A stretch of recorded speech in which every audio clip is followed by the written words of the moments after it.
अस्सलाम वालेकुम। वालेकुम अस्सलाम। बैठ जाए। आपको तो मालूम ही होगा कि मियां फयाज को 5वीं जमात में उर्दू मजमून में ज्यादा नंबर मिले हैं और सालाना जलसे में भी उन्हें एक किताब इनाम में दी गई है। मियां फयाज, इनाम मुबारक हो। मुबारक हो, मुबारक हो। शुक्रिया शुक्रिया। फयाज, जरा बताएं कि आपको कौन सी किताब इनाम में मिली है? जनाब, मुझे नाम तो याद नहीं, अब्बाजान कह रहे थे इसमें अल्फाज के मायने दिए हुए हैं। कोई बात नहीं। क्या आप में से कोई बता सकता है कि ऐसी किताब को क्या कहते हैं? ऐसी किताब को लुगत कहते हैं। जनाब, हमारी उर्दू किताब में भी हर सबक के अल्फाज के मायने दिए गए हैं। क्या लुगत में भी इसी तरह होता है? बिल्कुल इसी तरह तो नहीं होता, कुछ फर्क होता है। हमारी किताब में हर सबक में आने वाले अल्फाज के मायने लिखे जाते हैं, लेकिन लुगत में बहुत से अल्फाज के मायने होते हैं। लेकिन जनाब, लुगत में हजारों लफ्ज होते होंगे, फिर हम किसी खास अल्फाज के मायने किस तरह ढूंढें? क्या इसमें पूरी किताब देखनी पड़ती है? ये बहुत अच्छा सवाल है। आज मैं आपको यही बताने वाला हूँ कि लुगत में अल्फाज के मायने कैसे तलाश किए जाते हैं। कोई बता सकता है इसमें क्या खास है? जनाब, मैंने देखा कि अलिफ से शुरू होने वाले तमाम अल्फाज शुरू में दिए हुए हैं। बिल्कुल सही। सिर्फ इतना ही नहीं, इसमें तमाम अल्फाज हुर्फ़े तेजी की तरतीब में जमा किए गए हैं। जनाब, इसका मतलब ये हुआ कि अलिफ से शुरू होने वाले तमाम अल्फाज जमा किए गए हैं। दुरुस्त है। आपको तमाम हुर्फ़े तेजी तरतीब से याद होने चाहिए। लाम के बाद कौन सा हुर्फ़ आता है? असलम, आप बताएं। मीम। और नून के बाद क्या आता है? हसन, आप बताएं। वाव। बहुत खूब। अगर हमें लफ्ज़ मंजिल के मायने देखने हो तो कैसे देखेंगे? फयाज, आप बताएं।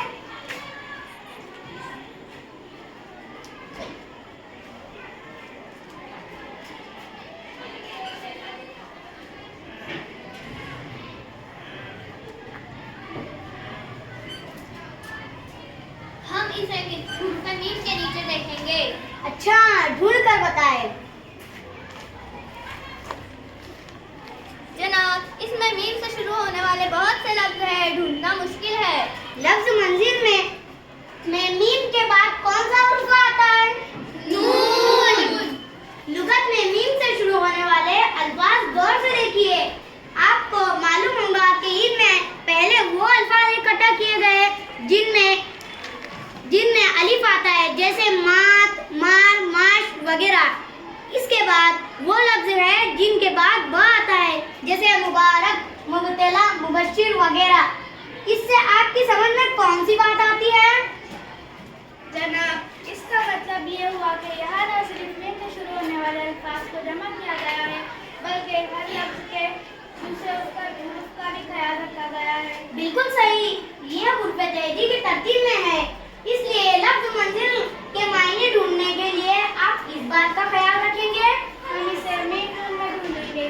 अच्छा फयाज, मीम नून के नीचे देखो।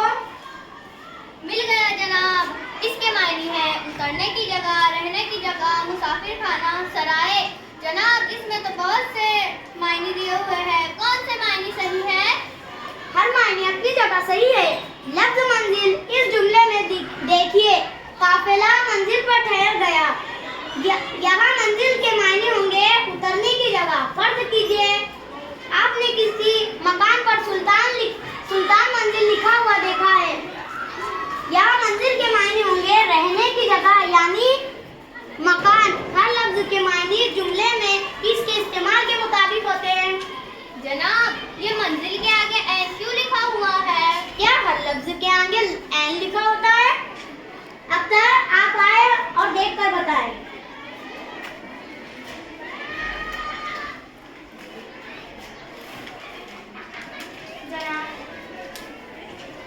जनाब, लफ्ज मादुर के आगे था लिखा है और हाँ, यहाँ लफ्ज मुट्ठी के आगे अलिफ लिखा है। जनाब, हमारी जबान में अरबी, फारसी, हिंदी और कई जबानों के अल्फाज पाए जाते हैं। अगर किसी लफ्ज के आगे ऐन लिखा हो, समझ लीजिए कि ये लफ्ज अरबी है। अगर फ लिखा हुआ हो तो इसका मतलब ये लफ्ज फारसी है। इसी तरह अ का मतलब उर्दू, अंग का मतलब अंग्रेजी। ऐसे हुर्फ को अलामत कहते हैं। जनाब, लफ्ज़ माल के आगे इस्म मुज़क्कर लिखा हुआ है। हाँ, लुगत में भी ये बताया जाता है कि फुला लफ्ज इसम है या फेल मुज़क्कर है या मुअन्नस। अब आप समझ गए होंगे कि लफ्ज माल इसम है और मुज़क्कर है। किसी लुगत में फेल के बजाय फा लिखा होता है। इसी तरह मुज़क्कर की जगह मज़ लिखा होता है। दरअसल हर लुगत में अलग अलग अलामतें होती है। हर लुगत के शुरू में बता दिया जाता है कि कौन सी अलामत किन मायनों में है इस्तेमाल की गई है। जनाब, कयास से कहे कि कल वो अपनी लुगत लेता है। हम देखेंगे कि कौन सी अलामत किन मायनों में इस्तेमाल की गई है। जरूर जरूर, कल मैं अपनी लुगत लेता आऊँगा।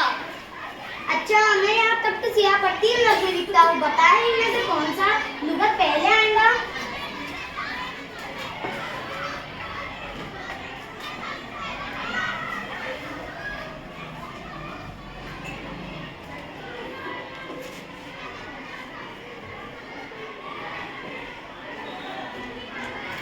जनाब, मैं बताता हूँ। हाँ बताएं। पहले अबर आएगा। कयास, क्या ये सही है? जी नहीं, पहले अबतर आएगा। क्यों?